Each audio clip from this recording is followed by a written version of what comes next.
The rain was relentless, hammering the roof of the old diner where I sat, nursing a coffee that had gone cold an hour ago. My phone buzzed, and I ignored it, too lost in the storm outside and the one inside me. Then, a text from my best friend's dad. "Evan, can you help me with something? It's quick."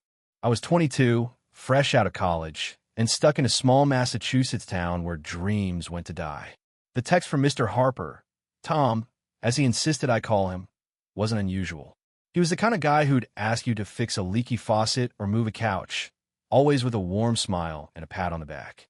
I'd known him since I was a kid, tagging along with his son, Jake, my best friend since middle school.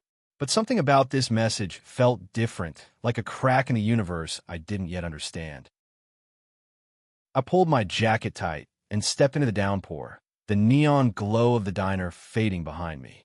Tom lived a few blocks away in a modest colonial house, the kind you see in every New England suburb, with white siding and a porch that creaked underfoot. When I knocked, the door swung open almost instantly, and there he was, Tom Harper, 45, broad-shouldered, with salt and pepper hair and eyes that always seemed to carry a secret. "Evan," he said, his voice low, "thanks for coming. I need to talk." The living room was dim, lit only by a single lamp. Jake was away at grad school in California, and the house felt hollow without him. Tom gestured to the couch, but he didn't sit. Instead, he paced, hands in his pockets, his usual confidence replaced by something raw, almost fragile. "I'm sorry to drag you out in this weather," he said, glancing at the window where rain lashed the glass. "It's just I don't know who else to ask." "Ask what?" I said, my stomach twisting. I'd always looked up to Tom. He was the dad who showed up to every game, who taught Jake and me how to throw a spiral, who laughed louder than anyone at our terrible teenage jokes. But now, he looked like a man unraveling. He stopped pacing and faced me, his jaw tight. "I need you to keep a secret, a big one." His eyes searched mine, and I felt the weight of something I wasn't ready for. "It's about me, and who I really am." I froze. The room seemed to shrink, the air thick with unspoken words. "What kind of secret?" I asked, my voice barely above a whisper. Tom exhaled, like he'd been holding his breath for years. "I'm gay, Evan. I've known it my whole life, but I've never told anyone. Not my wife, not Jake. Nobody." His words hit like a thunderclap, and I couldn't move, couldn't breathe. This was Tom Harper, little league coach, church deacon, the guy who grilled burgers at every neighborhood barbecue. And now he was standing in front of me, bearing a truth that could tear his world apart. "Why are you telling me?" I asked, my heart pounding. I wasn't out to anyone either, not even Jake. My own feelings were a tangled mess I'd buried deep, afraid of what they'd mean in a town like this. But Tom didn't know that, did he? "Because I trust you," he said simply, "and because I'm tired of hiding. But I need your help. There's someone I've been talking to. Online. His name's Michael." He pulled out his phone, his hand shaking as he showed me a photo of a man about his age, smiling softly in a park somewhere. "He lives an hour away. I want to meet him, but I can't do it alone. I need you to come with me. As a friend. As cover." I stared at the photo, my mind racing.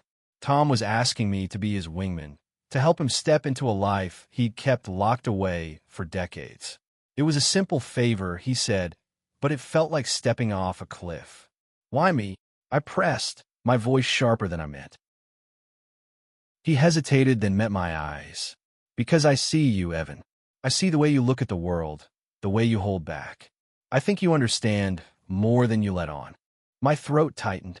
He was right, and it terrified me.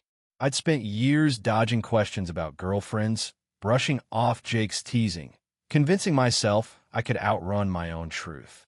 But Tom's confession was a mirror, and I wasn't ready to face what I saw in it. "All right," I said finally, my voice unsteady. "I'll go with you." "When?" "Tomorrow," he said, relief flooding his face. "Thank you, Evan. You have no idea what this means." But I did. I knew exactly what it meant, because I was standing on the same edge he was, teetering between fear and freedom. As I left his house, the rain soaking through my clothes, I felt something shift inside me. This wasn't just about Tom. This was about me, too. The next morning, The sky was clear, but my nerves were a wreck. I met Tom at his car, a beat-up SUV that smelled faintly of coffee and old leather. He was dressed casually, jeans, a flannel shirt, but his hands gripped the steering wheel like it was the only thing keeping him grounded. "You okay?" he asked as we pulled onto the highway. "No," I admitted, staring out the window at the rolling hills. "You?" He laughed, a short, nervous sound. "Not even close." The drive to the city was quiet, the radio filling the silence with soft rock hits from the 80s. I kept stealing glances at Tom, trying to reconcile the man I'd known my whole life with the one sitting beside me now. He was risking everything: his marriage, his reputation, his place in this small, judgmental town. And I was part of it, complicit in a secret that could change everything. When we reached the park where Michael was waiting, my heart was in my throat. It was a crisp autumn day, the leaves a riot of red and gold. Michael stood by a bench, his dark hair catching the sunlight, his posture relaxed but expectant. He was handsome in a quiet way, with kind eyes and a hesitant smile. When Tom saw him, his whole body seemed to exhale. "Evan," Tom said, turning to me before we got out of the car. "If this goes wrong, don't let me lose everything, okay?" I nodded, but inside I was screaming. What was I doing here? Why had I agreed to this? But as we walked toward Michael, something in me shifted. This wasn't just about Tom anymore.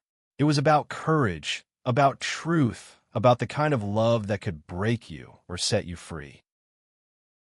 Michael's handshake was firm, his smile warm but cautious. "You must be Evan," he said, his voice carrying a faint New York accent. "Tom's told me a lot about you." Up close, he was even more striking, with laugh lines that hinted at a life full of stories.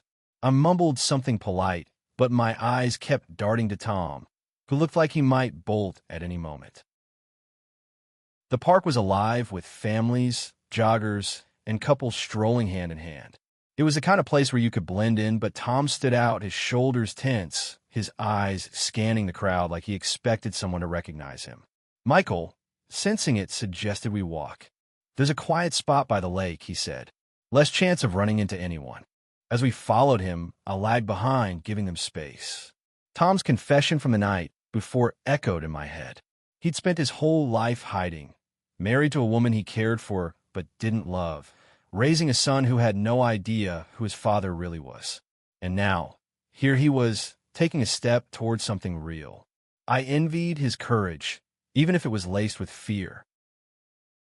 The lake was calm, reflecting the fiery trees like a painting. Michael and Tom sat on a bench, close but not touching, their voices low. I wandered a few feet away, pretending to study the water, but I could hear snippets of their conversation. Awkward at first, then softer, more intimate. Michael laughed at something Tom said, and I saw Tom's face light up in a way I'd never seen before. It was like watching a man come alive. My phone buzzed. A text from Jake. "Yo, where you at? Dad said you're helping him with something?" My stomach dropped. I typed back a vague reply. "Just running an errand. Catch up later." But the guilt gnawed at me. Jake was my best friend, the guy who'd been there through every heartbreak, every failure. If he found out I was helping his dad sneak around, what would he think? And what would he think of Tom? I glanced back at the bench. Michael's hand brushed Tom's, just for a second, and Tom didn't pull away. My chest tightened. I never let myself get that close to anyone, never let myself feel what Tom was feeling right now. I'd dated girls in high school, gone through the motions, but it was always a lie. Watching Tom and Michael, I felt a pang of something I couldn't name. Longing, maybe, or regret.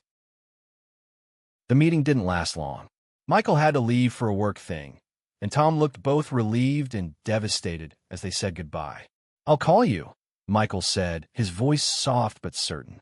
Tom nodded, and for a moment, they just looked at each other like the rest of the world didn't exist. On the drive back, Tom was quiet, but there was a lightness to him like a weight had lifted. "He's incredible," he said finally, staring at the road.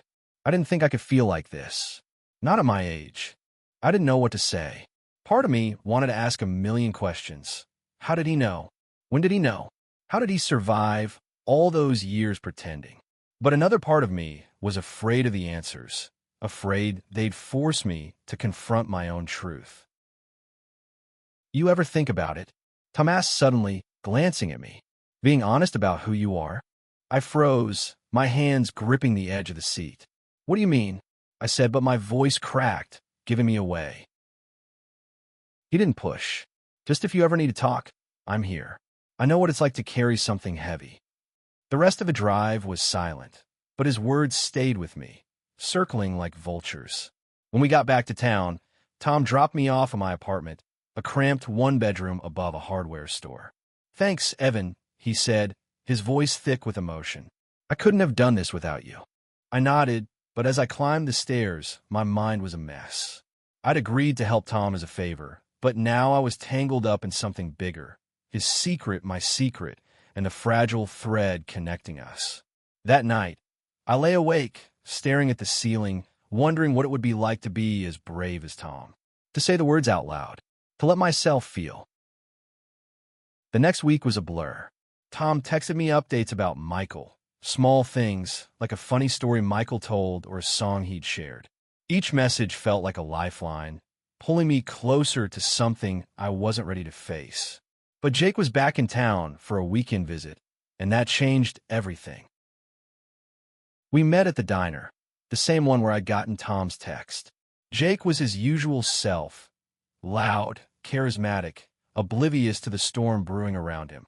So, what's with you and my dad? He asked, grinning over a plate of fries. He's been weird lately. Keeps smiling at his phone like a teenager. I laughed it off, but my heart was racing. Just helping him with some stuff, I said, hoping he'd drop it. But Jake was like a dog with a bone. Stuff, huh? You're not, like, fixing his dating profile or something, are you? He laughed, but his eyes narrowed slightly, like he sensed something off. I changed the subject, but the guilt was eating me alive. Jake deserved to know the truth, but it wasn't my truth to tell. And what about my own truth? If I couldn't even be honest with myself, how could I expect Tom to be honest with his son? That night, I got another text from Tom. Michael's coming to town tomorrow. I want you to meet him again. Properly. My first instinct was to say no, to stay out of it, but something stopped me. Maybe it was curiosity. Maybe it was the pull of Tom's courage, daring me to find my own. Michael arrived on a Saturday, his car pulling up to the same park where we'd met before. This time, it was just the three of us, no pretense of errands or cover stories. Tom was nervous, but trying not to show it, his hands fidgeting with the hem of his jacket. Michael, on the other hand, was calm, his easy smile putting me at ease even as my own nerves churned. We sat at a picnic table near the lake, the autumn air crisp and sharp. Michael told us about his life, a graphic designer in his late 40s, divorced, openly gay for years. His confidence was magnetic, but what struck me most was how he looked at Tom, like he saw every part of him, the good and the broken, and wanted it all. You're lucky, Michael said to me, leaning back with a grin. You've got your whole life ahead of you. No baggage, no regrets. I forced a smile, but his words stung. No regrets? I was drowning in them. Every time I dodged a crush, every time I lied to Jake about why I wasn't dating, every time I looked in the mirror and hated myself for being too scared to be me. I wanted to tell Michael he was wrong, that I was carrying just as much baggage as Tom, but I stayed quiet. Tom reached for Michael's hand under the table, a small, defiant gesture. I looked away, not because it bothered me, but because it made me ache for something I didn't have. I'd spent so long running from who I was, and here was Tom, risking everything for a chance at happiness. It was humbling, and it was terrifying. The conversation turned lighter. Movies, music, the best dive bars in Boston. But then Michael's phone rang, and he excused himself to take the call. As soon as he was out of earshot, Tom turned to me, his face serious. Evan, I'm going to tell Jake. Soon. I can't keep this from him anymore. My stomach dropped. Are you sure? He might not mean this is big, Tom. I know, he said, his voice steady but heavy. But he's my son. He deserves to know who I am.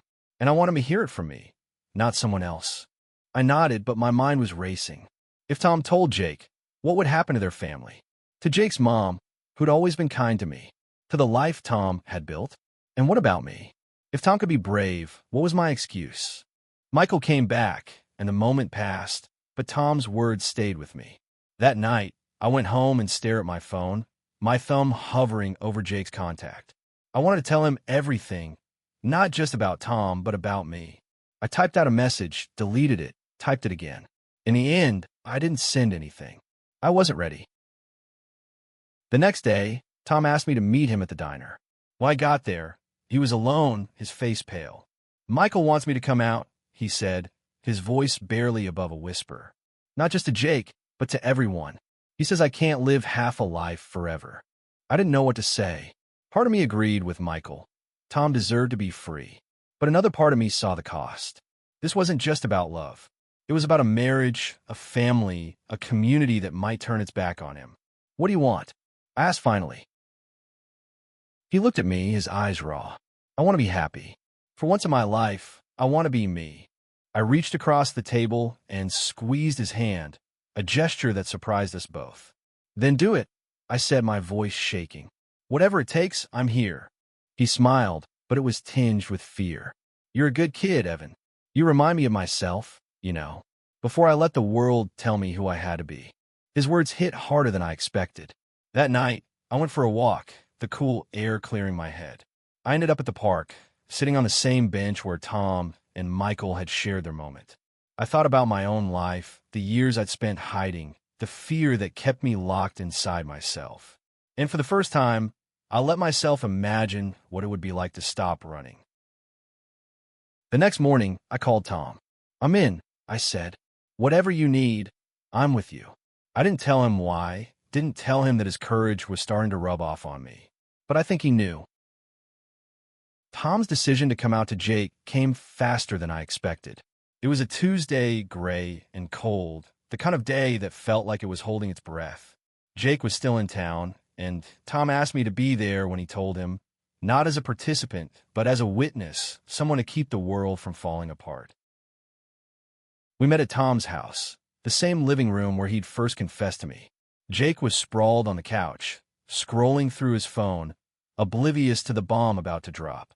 I sat in an armchair, my hands clammy, my heart pounding like I was the one about to confess.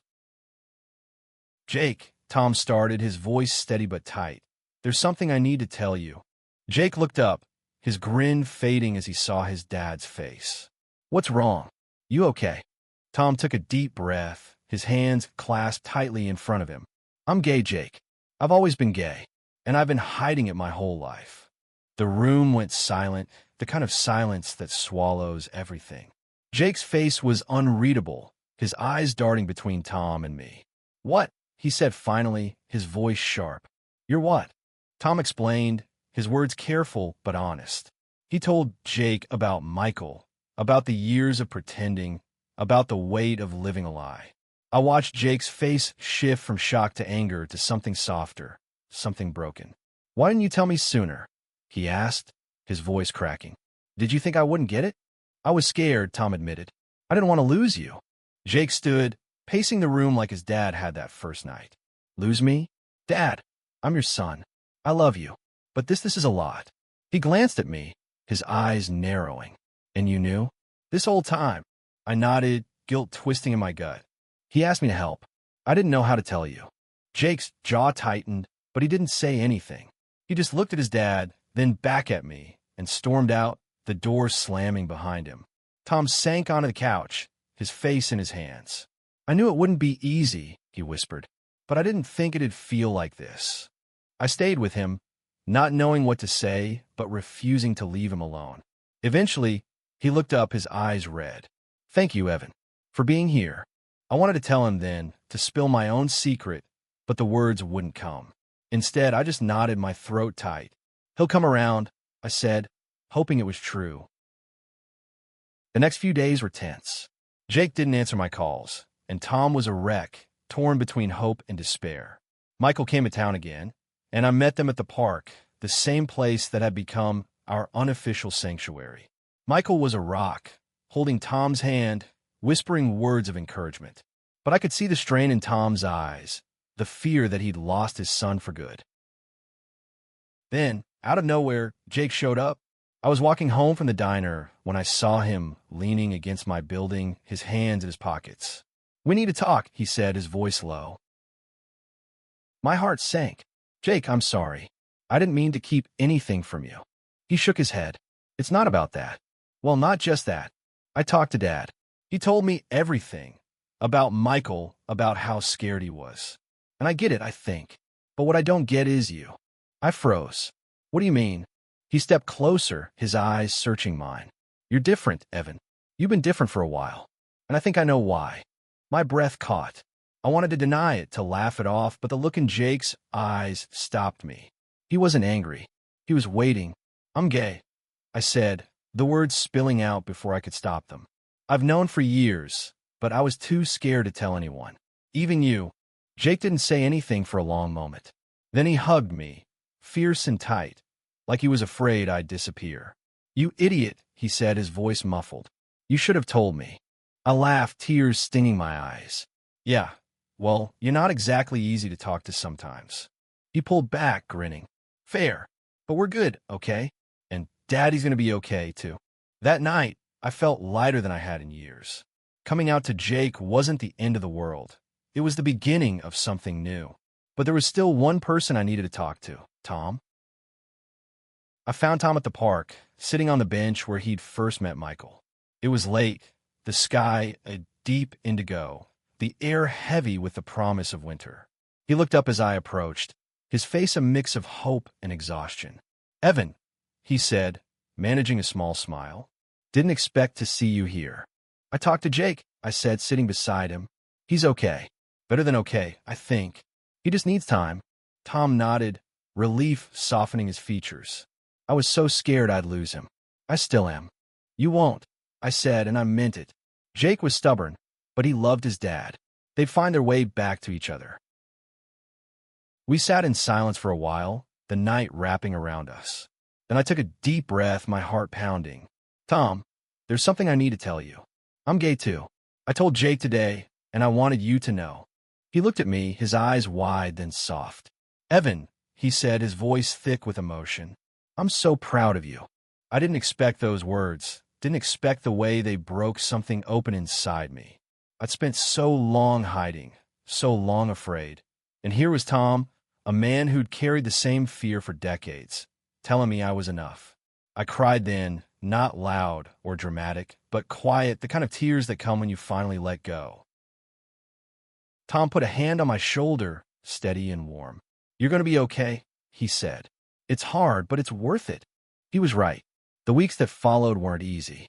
Tom told his wife, and though it broke her heart, they found a way to navigate it with grace, focusing on their love for Jake. The town whispered, as small towns do, but Tom held his head high, Michael by his side. And me? I started living, really living for the first time. I met someone too, a guy named Alex, who worked at the bookstore in the next town over. He was quiet, with a sharp wit and a smile that made my heart race. Our first date was at the park, under the same autumn tree where Tom and Michael had shared their moment. As we sat there, hands brushing, I thought about Tom's simple favor, the one that had set all of this in motion. It wasn't just a favor. It was a spark, a crack in the walls we'd both built around ourselves. Tom's courage had given me mine, and in that quiet park, under a sky full of stars, I realized something. Love, in all its messy, beautiful forms, was worth every risk. Years later, I look back on that autumn and see it as the moment everything changed. Tom and Michael moved in together, building a life that was honest and true. Jake and I stayed close, our friendship stronger for the truths we'd shared. And me? I found my place, not just in Alex's arms, but in the world, no longer hiding, no longer afraid. A simple favor. That's all it was supposed to be. But it was the key to everything: freedom, love, and the courage to be who we were always meant to be.